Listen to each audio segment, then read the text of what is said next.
Zone and all things Cayman. I'm here at the second leg for the CIWA Jet Ski Races.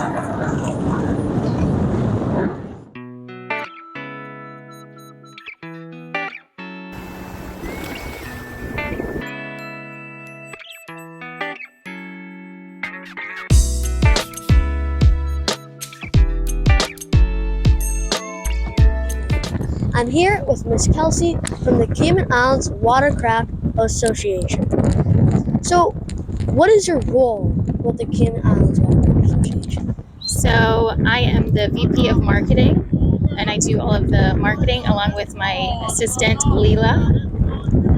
So, I did a feature on last year's final. How is this year's season going? This year's season's actually going really good. We have a lot of participants this season, so we're excited about that.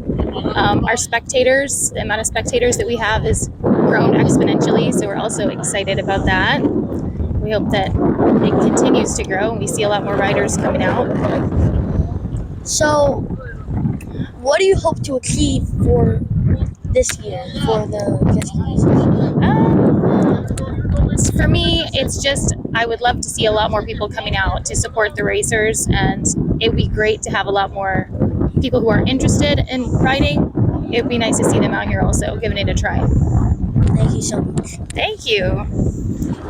Thank you for tuning in to this episode of the Feeding Zone and all things Cayman. If you have enjoyed this video, please share, like, and subscribe.